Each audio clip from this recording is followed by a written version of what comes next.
Welcome all of you in আপকা অ্যাডুমন্ত্র। তোমাদের সকলকে অভিনন্দন আমার এই চ্যানেল আপকা অ্যাডুমন্ত্রতে। প্রিভিয়াস ক্লাসে আমরা পড়েছিলাম যে কীভাবে খাদ্যযাত্রা মানে খাদ্য এক দেশ থেকে অন্য দেশে এসছে এবং তারা কিভাবে আমাদের বিভিন্ন দেশের সাথে সম্পর্ক জুড়ে দিয়েছে। আজ যে বিষয়টি আমরা আলোচনা করব সেটি হলো গিয়ে কনকোয়েস্ট, ডিজিজ অ্যান্ড ট্রেড। কীভাবে জয়, রোগ, বাণিজ্য আমাদের হোল ওয়ার্ল্ডকে প্রভাবিত করেছে। Before starting the video, I want to tell one thing. If you like the video, please do subscribe my channel, do like, and don't forget to share the video with your friends. So let's start the video.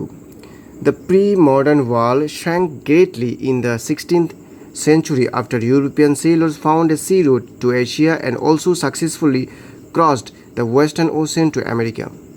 ষোড়শ শতাব্দীতে যখন ইউরোপীয় নাবিকগণ Asia যাবার সামুদ্রিক পথ খুঁজে পায় এবং পশ্চিমী সমুদ্র পার হয়ে আমেরিকা পৌঁছায়, তখন প্রাক আধুনিক বিশ্ব সংকুচিত হয়ে পড়ে।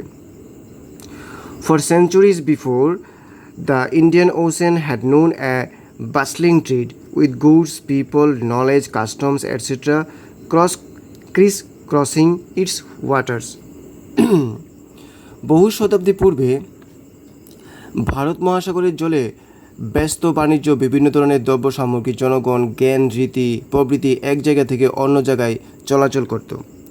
The Indian subcontinent was central to this flows and a crucial point in their networks. Then ভারতীয় উপমহাদেশ এই প্রবাহের কেন্দ্রবিন্দু ছিল এবং তাদের বিস্তৃত নেটওয়ার্কের একটি গুরুত্বপূর্ণ দিক ছিল।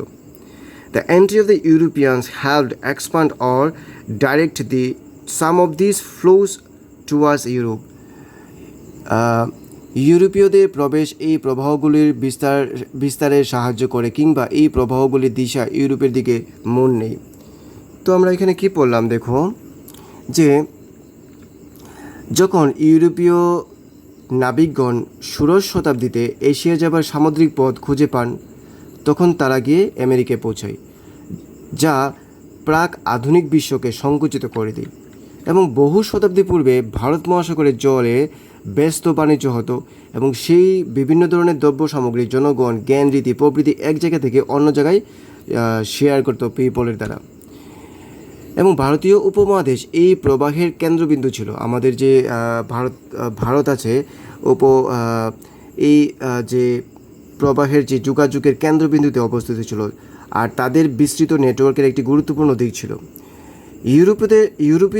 ইউরোপীয়দের প্রবেশ এই প্রবাহগুলির বিস্তারে সাহায্য করে, কিংবা আমরা বলতে পারি যে এই প্রবাহগুলির দিশা ইউরোপের দিকে মন নেই। Before its discovery, America had been cut off from regular contact with the rest of the world for millions of years. তো আবিষ্কারের পূর্বে লক্ষ লক্ষ বছর ধরে অবশিষ্ট বিশ্বের সঙ্গে আমেরিকার কোনো সম্পর্ক ছিল না। But from the 16th century, its vast land and abundant crops and minerals began to transform trees and lives everywhere. তো কিন্তু ষোড়শ শতাব্দী থেকে এর বিস্তীর্ণ ভূমি, প্রচুর শস্য এবং বিভিন্ন খনিজ পদার্থ বাণিজ্যে রূপান্তরিত হতে শুরু করে। এর ফলে সর্বত্রই মানুষের জীবনে পরিবর্তন আসে। Precious metals, particularly silver, from mines located in present-day Peru and Mexico also enhanced Europe's wealth and financed its trade with Asia. বর্তমানে পেরু এবং মেক্সিকোতে অবস্থিত খনি থেকে উত্তোলিত বিভিন্ন মূল্যবান ধাতু, বিশেষত রূপা, এবং ইউরোপের সম্পদকে বাড়িয়ে তুলতে এবং এশিয়ার সঙ্গে বাণিজ্যে মূলধন যুগান্তে। Legends spread its 17th century Europe about South America's fabled wealth. তো সপ্তদশ শতাব্দীতে ইউরোপে আমেরিকার কাল্পনিক সম্পদ সম্পর্কে অনেক পৌরাণিক কাহিনী ছড়িয়ে পড়ে। Many expeditions set off in search of El Dorado, the fabled city of gold. অনেক লোক এর দেরাদু নামক সোনার কাল্পনিক শহরের খুঁজে অভিযান শুরু করে। তো আমরা এখানে কি পড়লাম,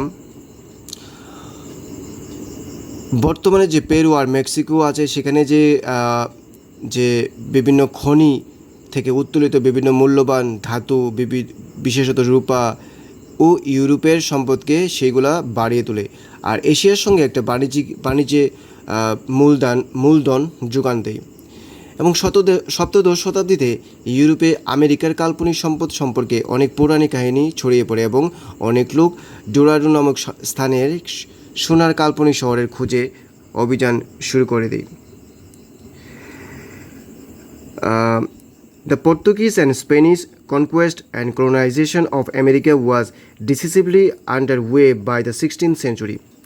তখন ষোড়শ শতাব্দীর মধ্যভাগে পর্তুগিজ এবং স্পেনীয়রা আমেরিকা জয় করে সেখানে উপনিবেশ গড়ে তুলতে শুরু করে।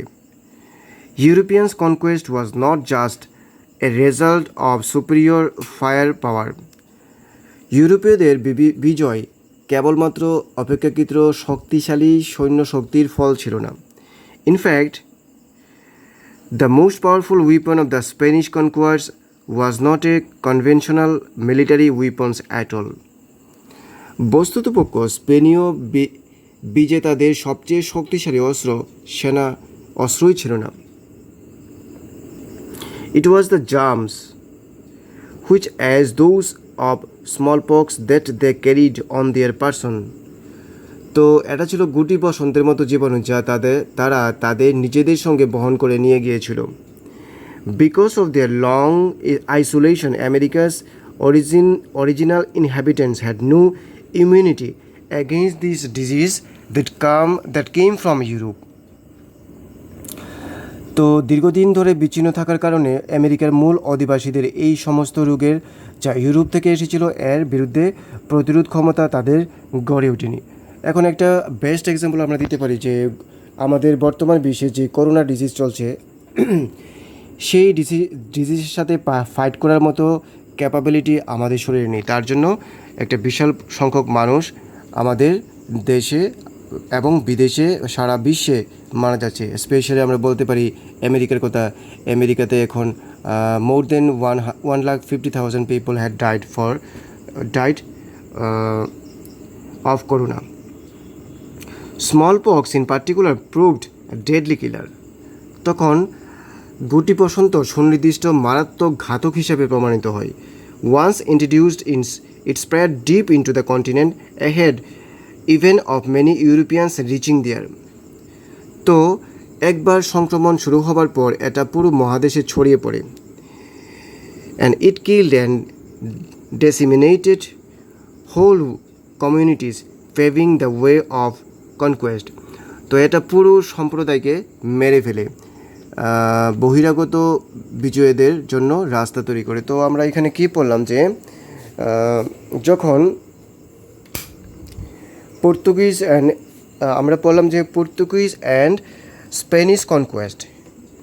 হ্যাঁ, তো ষোড়শ শতাব্দীর মধ্যভাগে পর্তুগিজ এবং স্পেনীয়রা যখন আমেরিকা জয় করে সেখানে তাদের উপনিবেশ গড়ে তোলে এবং তাদের কাছে শুধু সৈন্য শক্তির ছিল না। ইট মিনস শুধু যে তারা সৈন্য শক্তি দ্বারা তারা বিজয় লাভ করেছিল এমনটা না, এবং বস্তুতপক্ষে তাদের কাছে তেমন কোনো শক্তিশালী অস্ত্র ছিল না। এটা ছিল গুটি বসন্তের মতো জীবাণু যা তাদের নিজেদের সঙ্গে বহন করে নিয়েছিল এবং সেই গুটি বসন্ত আমেরিকার মহাদেশের অধিবাসীদের মধ্যে ছড়ে যায় এবং এটা একটা সুনির্দিষ্ট মারাত্মক ঘাতক হিসাবে প্রমাণিত হয় যা পুরো সম্প্রদায়কে মেরে ফেলে বহিরাগতদের বিজয়ের জন্য রাস্তা তৈরি করে দেয়। Guns could be bought or captured and turned against the invaders. বন্দুক ক্রয় অথবা ছিনতাই করা যায় এবং আক্রমণকারীর বিরুদ্ধে প্রয়োগ করা যায়। But not disease such as smallpox to which the conquerors were mostly immune. কিন্তু গুটি বসন্তের মতো রোগের ক্ষেত্রে সেটা করা যেত না, কারণ বিজেতাদের রোগ প্রতিরোধ ক্ষমতা ছিল। Until the 19th century, poverty and hunger were common in Europe. ঊনবিংশ শতাব্দীতে পর্যন্ত দারিদ্রতা এবং ক্ষুধা ছিল ইউরোপের সাধারণ ব্যাপার। Cities were crowded and deadly disease were wide spread. তখন শহরগুলোতে লোকারণ্য ছিল, তাই বিভিন্ন মারণ ব্যাধি ছড়িয়ে পড়েছিল। Religious conflicts were common and religious dissenters were persecuted. তো এখানে ধর্মীয় সংঘর্ষ ছিল সাধারণ ব্যাপার। যারা প্রচলিত বিশ্বাসকে মানত না তারা নিগৃহীত হতো। Thousands therefore ফ্ল্যাড Europe for America. তো তার জন্য ধর্মীয় সংঘর্ষ, হাজার হাজার লোক এই কারণে ইউরোপ থেকে আমেরিকায় পালিয়ে যায়। Here, by the 18th century, plantations worked by slaves captured in Africa were growing cotton and sugar for European markets.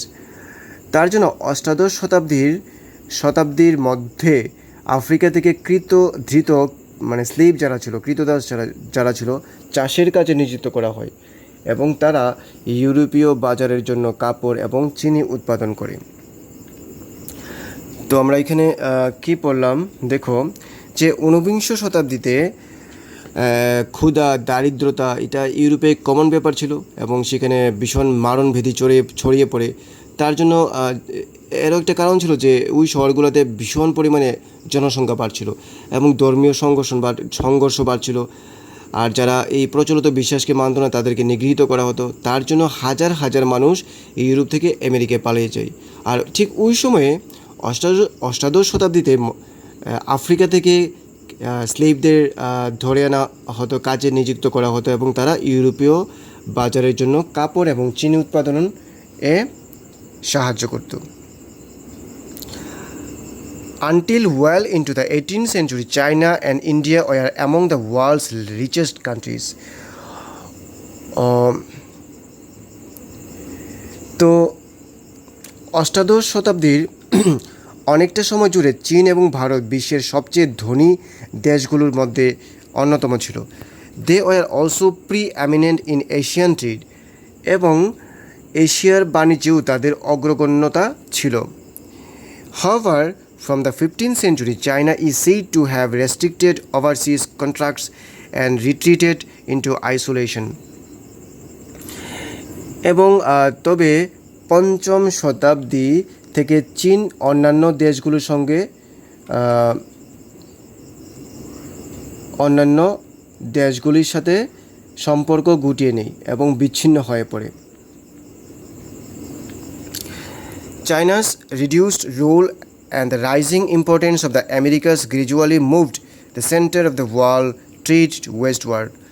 তখন চীনের নিম্নমুখী ভূমিকা এবং আমেরিকার উঠতি গুরুত্বের ফলে বিশ্ব বাণিজ্যের কেন্দ্র ধীরে ধীরে পশ্চিমমুখী হয়। Europe now emerged as the center of the world trade. Europe এখন বিশ্ব বাণিজ্যের কেন্দ্রতে পরিণত হয়েছিল। তো what do we read from there? অষ্টাদশ শতাব্দীর অনেকটা সময় ধরে চীন এবং ভারত একটা ধনী দেশগুলির মধ্যে অন্যতম ছিল এবং এশিয়াতে তাদের ভূমিকা ছিল ভীষণ পরিমাণ। তবে পঞ্চদশ শতাব্দীতে চীন অন্যান্য দেশের সাথে সম্পর্ক গুটিয়ে নেয়, মানে সম্পর্ক আস্তে আস্তে কমিয়ে নেয় এবং বিচ্ছিন্ন হয়ে পড়ে।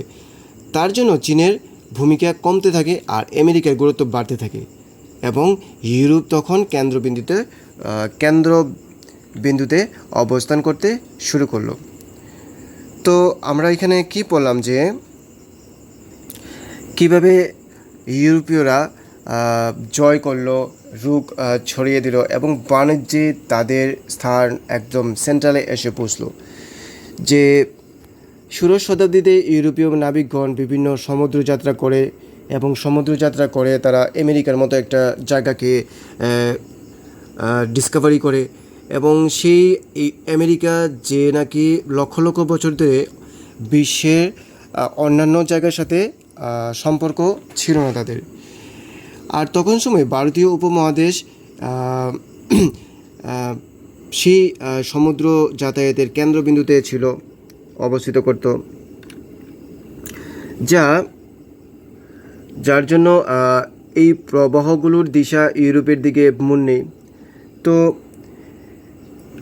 আমেরিকা আবিষ্কারের আগে তো আগেই বলা হলো যে লক্ষ লক্ষ বছর ধরে বিশ্বের সাথে তাদের কোনো যোগাযোগ ছিল না, কিন্তু ষোড়শ শতাব্দীতে তাদের সেই দেশটা আবিষ্কারের ফলে বিস্তীর্ণ ভূমি, প্রচুর শস্য, এটা একটা বাণিজ্য রূপান্তর করতে সাহায্য করে।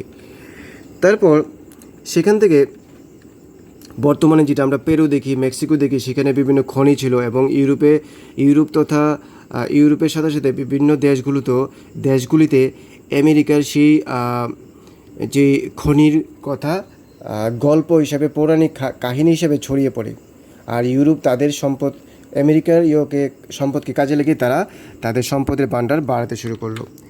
দেন ষোড়শ শতাব্দীর মধ্যভাগে পর্তুগিজ এবং স্প্যানিশরা আমেরিকা জয় করে এবং সেই জয়ের পেছনে শক্তিশালী সৈন্যদল ছিল না। সেই জয়ের পেছনে ছিল জীবাণু, গুটি বসন্তের মতো জীবাণু, যেটা আমেরিকা মানুষদের মধ্যে, শরীরের মধ্যে ইমিউন সিস্টেম ততটা স্ট্রং ছিল না এবং তাদের মধ্যে যখন এই রোগটা ছড়িয়ে পড়ে তারা বিশাল সংখ্যায় মানুষ মরতে শুরু করে। তো সেটা একটা ডেঞ্জারাস রোগ হিসাবে সেখানে পরিণত হয় এবং পুরো সম্প্রদায়কে মারতে শুরু করে। অ্যান্ড যেমন কেন? কারণ বন্দুক ক্রয় করে বা ছিনতাই করে আক্রমণকারীর বিরুদ্ধে প্রয়োগ করা যায়, কিন্তু গুটি বসন্তের মতো রোগের ক্ষেত্রে সেটা করা যেত না, কারণ বিজেতাদের অলরেডি রোগ প্রতিরোধ ক্ষমতা ছিল।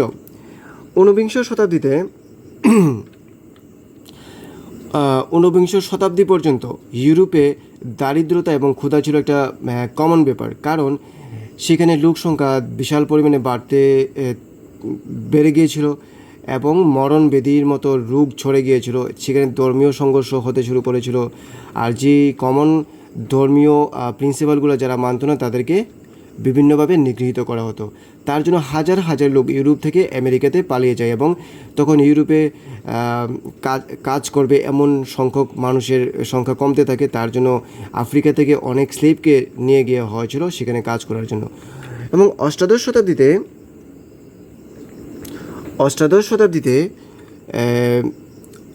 অনেকটা সময় ধরে চীন এবং ভারত বিশ্বের বিভিন্ন দেশের মধ্যে তারা ধনী দেশ ছিল, আর এশিয়ার মধ্যে তাদের স্থান খুব গুরুত্বপূর্ণ ছিল।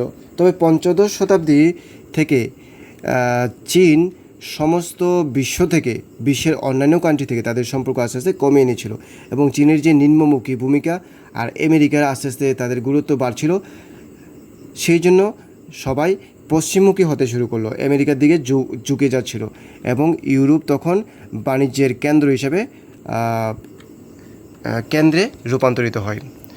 So this is the end of our today's discussion. কীভাবে আমরা পড়লাম কীভাবে যুদ্ধ, বিভিন্ন রোগ এবং বাণিজ্য দিয়ে ইউরোপিয়ান কান্ট্রিগুলো বিশ্বের বিভিন্ন জায়গাতে তাদের প্রতিপত্তি স্থাপন করলো এবং সেই প্রতিপত্তি স্থাপনের পেছনে কার কার ভূমিকা ছিল, লাইক গুটি বসন্তর মতো ডিজিজের ভূমিকা ছিল। So today's it is the end of our discussion. If you like the video, please subscribe my channel, please do like, and don't forget to share the video with your friends. Children, goodbye.